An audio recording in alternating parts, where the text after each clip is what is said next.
Good morning and welcome back to Ethics Part 2. So we have a couple learning objectives to do and get through. There's not a whole lot, and like I said, I kind of love this topic because it gives us a dive into some of the bad things that companies are willing to do. So we're going to talk about what an actual dilemma is, an ethical dilemma, how to handle one. There's a 5-step process, and then the various acts that government has enacted to protect consumers from unethical business practices. So we'll jump right in kind of where we left off. And we'll start out with what is an ethical dilemma? These are situations in which the correct course of action is not clear.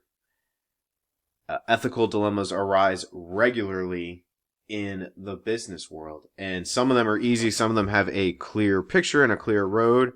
And others are not as easy to understand. And you guys are writing this down, I'm sure. I'll leave this up for 10 seconds, and then we'll kind of get into this a little bit deeper.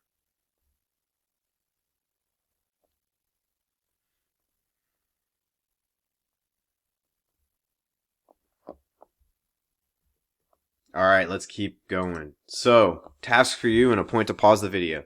Get with a partner and try to come up with a scenario that you think would be an ethical dilemma in the workplace. I'll give you guys a couple minutes and then be ready to share with the class. We'll go around the room real quick and then we'll come back to the video. So pause now and then start up in 10 or 15, well, whenever you're done. Alright, I hope that was some good conversation. Some great ideas came up. Let's keep going. So, 5-step process in dealing with an ethical dilemma. You don't need to write this down word for word, but this is definitely worth summarizing. So, dealing with an ethical dilemma is a way to answer a series of questions to hopefully come up with the right course of action. The first step being, do you understand what the problem is? When we talk about marketing, and we'll do that in the next section of this course, we're going to ask a lot of questions about, hey, what is the problem that we're trying to solve when we do marketing research? A lot of times that is the hardest question. So what is that problem? And then when you define that problem, I'm moving on to the second step. What and how do you define that problem from multiple perspectives? I think we're obviously seeing a lot of that now when we talk about government and politics and some of the things the president says and does have, if you look at them from different perspectives, mean different meanings. And that is what makes an ethical dilemma difficult, is that one person's meaning and one person's principles can be different from another side. So are you examining that question from both perspectives? So the next step, if you made a decision, are you harming one person or the other? So whom could your decision or action injure? Can you discuss the problem with the affected parties before you make your decision? That's one of the hardest things I think going on right now. We see a lot of discourse or conversation, and it's not being done in the right format. The format in which we're trying to do it is online through Facebook or Twitter, and we lose context, we lose who's actually saying what, and it just becomes a yelling match where everyone is offended. And I think there are a lot of rational people that live in the middle and think there's an easy compromise. So that's not going on right now. When you go through your ethical dilemmas, you're going to have to see it from your side and the other side and who might be impacted.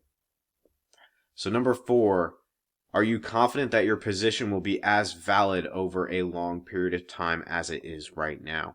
You don't want to make a decision for today in this hour. You want to make a decision from a business perspective that you can be consistent with.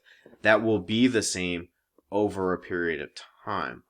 And then the last one is my favorite, and that is how you should make most of your decisions potentially in life. Could you disclose without qualm, or that's like saying without an issue, your decision or action to your boss, your CEO, the board of directors, your family, and society as a whole? In the corporate world, we had this kind of, you had to judge everything based on this basis. If what you just did was put in the paper, would you be embarrassed or shamed? Would you be okay with it being there? And if you couldn't say, yes, I would like that in the paper, then it's probably not something you should do. All right, so as you get this, here is my taking 5 steps and putting it into 4 steps. Define the problem from multiple perspectives. That's really combining step 1 and step 2. Will your decision hurt anyone else? Will your position be valid over time? And if your decision was in the newspaper, would you be embarrassed? That is a quick summary of how I would handle ethical dilemmas. Pause it here. Tell me to pause it if you need me to pause it because you don't have a summary that's similar to this, or we'll just keep going. And I'll keep going, but you can always have me pause it. Oh, missed one. All right.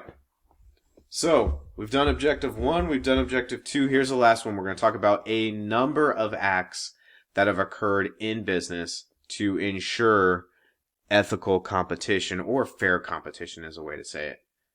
So the Sherman Act, and the purpose of this law is to ensure that companies remain able to compete fairly. So a lot of this goes, or is essentially ensuring that companies or various companies can compete with each other.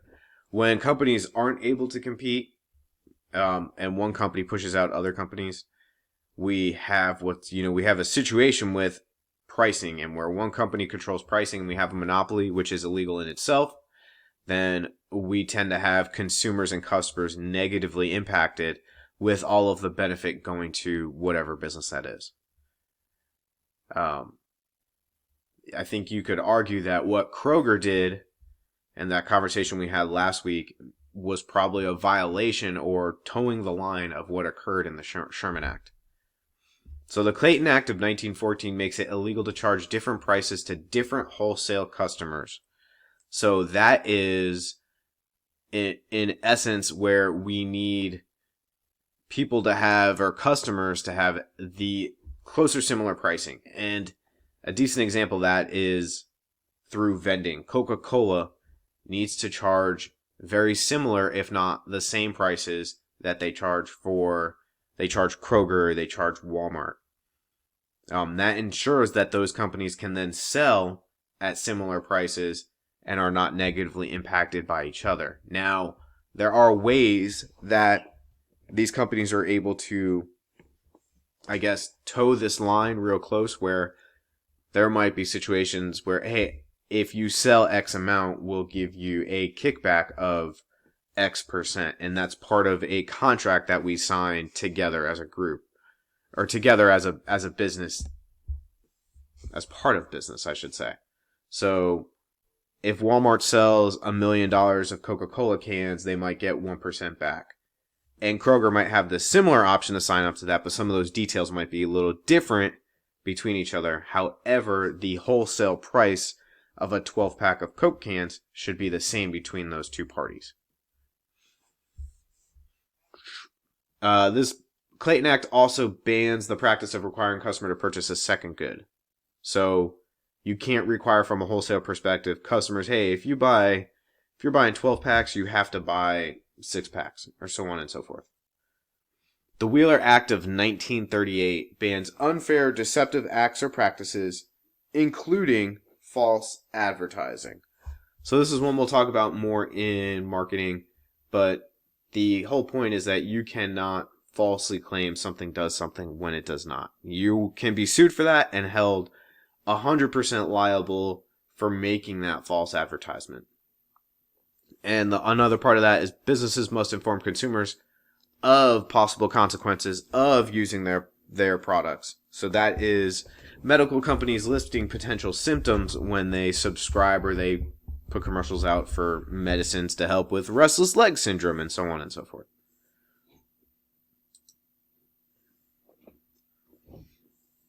All right. If you need me to go back, let me know, but here we go. So there are several laws that protect consumers in the United States against unethical, unsafe business practices. The Federal Food, Drug, and the Cosmetic Act ban the sale of impure, improperly labeled, falsely guaranteed, unhealthful food, drugs, and cosmetics. So that is essentially saying if an apple is an apple, we must tell everyone it is an apple. It also prevents things from like having lead in makeup. and stuff like that will literally harm you. And properly labeling what's in whatever it is we take in and put into our body. Consumer Food Product Safety Commission was established in 1972. We have what's called a consumer-based economy, and it is important for us to believe in the companies that are selling what they're selling, and that is all truthful and honest. And it established minimum safety protocols for all kinds of products. And one example of this company stepping in was in 1999. This commission recalled $250,000 Nike water bottles because the cap was not attached properly. So you might be squeezing water into your mouth and it might shoot off into your throat, causing people to choke. So valve was probably inside here, or this part was detachable, and you'd be squirting it and it would go into your mouth and into your throat and potentially harm you.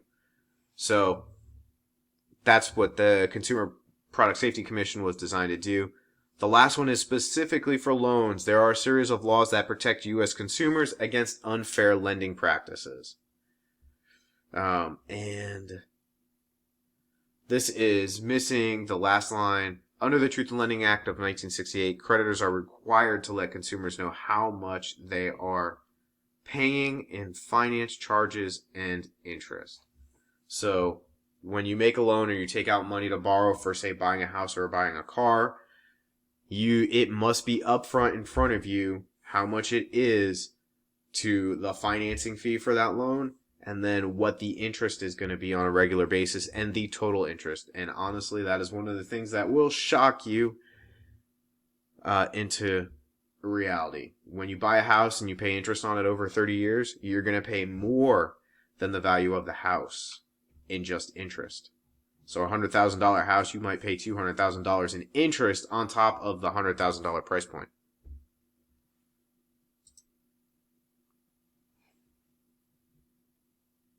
All right. Environmental protection. And I think this is the last slide of acts. So since the late 60s, environmental protection has been on the important social and economic issue in the United States. Concern has been reflected in the main laws designed to protect the environment. I think that's not supposed to be in the main laws, but in the main laws. The National Environment Protection Act of 1969, this created the actual EPA, whose mission is to protect and health guard air, water, and land. And it started with the Clean Air Act of 1970, which regulates emissions. Now in 76, they started the Toxic Substances Control Act and gave the EPA the ability to track 75,000 different industrial chemicals currently produced in or imported into the United States. Clean Water Act of 1977 gave the EPA authority to set standards on the type and quantity of pollutants that industries can put into the water. So we have these acts and we gave the EPA this control. However, it's on to the president and his administration on how severe they act in regards to pursuing these various acts and laws. And then you see some things where this past administration tried to unwind a lot of the acts that were put in place and the safety protocols that were put in place by the prior administration. And what essentially drives me crazy is that we seem to go forward and back based on which administration is elected. This to me is scary because we're never making progress, and essentially we're never going forward. We're always swinging the pendulum left and right. We should be focused on making changes that are better for ourselves and the society as a whole. Now, the flip side of that argument is that some of these acts can go way too far, way beyond the scope of what they were intended to do, and now we have a burden on businesses where it's difficult to actually do business. That's the negative to that. All right. So, consumer environmental protection, another stop point. Let's get with a partner and discuss what is the importance of consumer and environmental protection. And I'll fix that little grammatical error. But good spot to stop, take a couple minutes, have this discussion with a partner, and we'll get back going in a little bit.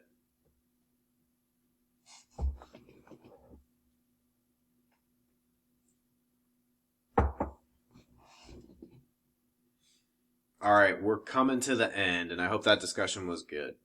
Ethical standards and culture. Standards of business and ethics differ around the world. This means that business practices that are acceptable in one country may be considered unethical in others.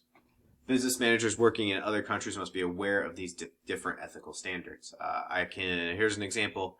In some countries, it's ethical, it's part of life. Whenever you start business or before you start business, a gift is given. And that gift may be something nice or something not nice. It might be as simple as flowers or chocolates or something along those lines too. In some situations, they are extravagant gifts. But gift giving might be a major portion of a country's culture.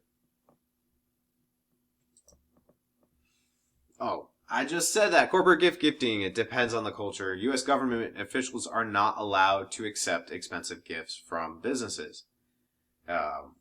It's just not the standard that we allow. Now, gifts can be given to the country, but the officials cannot accept the gifts. Intellectual property, I think we've discussed this before in class. This refers to the ownership of ideas like inventions, books, movies, computer programs. And it's shortened and people call it IP, which obviously stands for intellectual property. But that's why we have things like copyright laws and patents to help us protect our ideas and things that we own and create. So I'll give you a couple minutes to get this down, or a couple seconds, I should say, to get this down, and then we'll keep going. We're getting to the end now.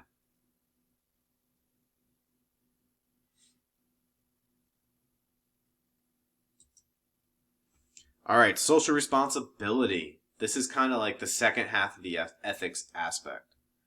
And this refers to the obligation that individuals or businesses have to help solve social problems. And to be honest, a business has zero responsibility to put forward social responsibility. A business's purpose is to make money and profit, but this is usually in their best interest. It creates positive publicity, it makes employees happy, and it shows that the business actually cares about the community. So I'll give you a couple seconds to get that down. And this company in particular, which we all know and love for their chicken, has a great philosophy about social responsibility. So, and here it is. Everyone's job at Chick-fil-A is to serve. What that's saying is they're all about customer service. That's what they believe in. Treating customers like friends or serving our communities like neighbors. Kindness is a higher calling. And it's beyond really just nicely worded. It's how they feel. And here are two major aspects of what they call their social responsibility. It is donating food to those in need. They donate surplus food to local shelters and soup kitchens through our Chick-fil-A Shared Table program. Feeding victims and first responders after a disaster, restaurant operators give away food all year long to those who need it most. And there are stories of that all the time. Chick-fil-A provides lunch to this natural disaster and all the first responders that are working nonstop to try and save lives and save society. The other one is Restaurant Team Member Scholarship. Chick-fil-A wants to help restaurant team members achieve their dreams of higher education. And then since 1973, they've awarded approximately $61 million to 46,700 team members. Those are awesome statistics that put behind our social responsibility, and this is what they did and said. And yes, this is one part positive publicity for Chick-fil-A, but it's another part doing what's right for society.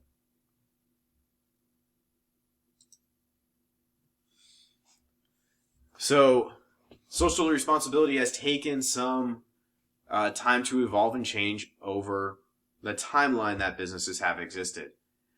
And it has three distinct points to it. And the first one is profit maximization. That is the point of any business. And essentially, businesses think and believe that social responsibility helps them maximize profit because it gives them positive publicity and attention to various potential customers and consumers throughout their customer market. So trusteeship management, and that is a mouthful, but in the 20s and 30s, businesses started to recognize that they had an obligation to their communities, and their communities consisted of the employees, their customers, and their creditors. And the last one is social involvement. And during the 60s, companies began to believe that corporations should use their influence and financial resources to address potential social problems. And those social problems can obviously positively impact them.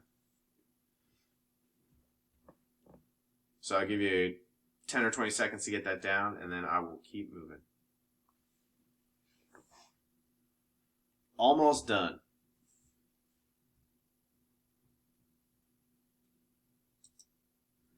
All right, stakeholders include a company's employees, their suppliers, and the community. And then lastly, the owners.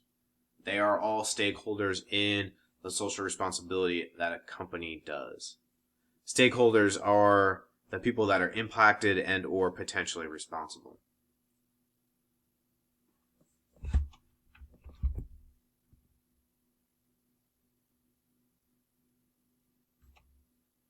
So how do we measure social responsibility?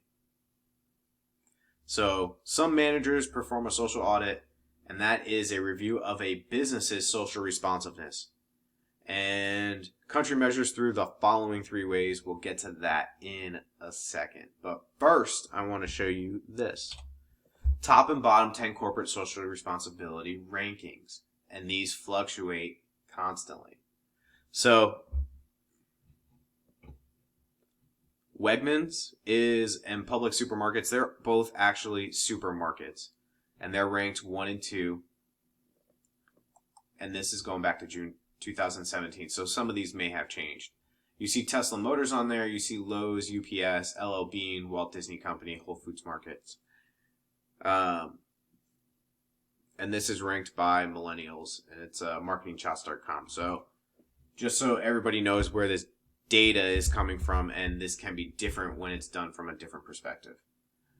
So AIG is an insurance giant that was bailed out by us, the taxpayers after the 2008 financial crisis.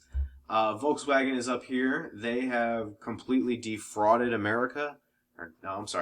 They did defraud America, but essentially they made their Volkswagen diesel engines capable of passing tests through software by being able to note when they were taking a test and passing that test, but then changing all of the systems to be significant polluters in the environment when they weren't on a test.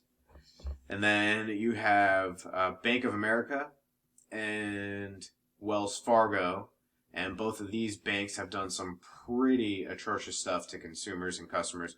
Goldman Sachs has done horrible things to their own customers, and we can talk about that later. Then you have a couple of oil and gas companies on here, as well as Halliburton Gas Exploration. Monsanto was a company. They were bought by Bayer, a German company, 2 years ago, and they made seeds, and essentially they made a genetically modified corn seed that they would then force farmers to buy from them every year. And that farm seed was, I can actually tell more about that. That farm seed was resistant to another Monsanto product that was Monsanto's Roundup weed killer. So you could spray weed killer really hardcore and it would protect your corn. But if your neighbor wasn't using a Monsanto product, that Roundup might blow into their yards and kill their corn as well and not protect it because it was not that genetically modified seed.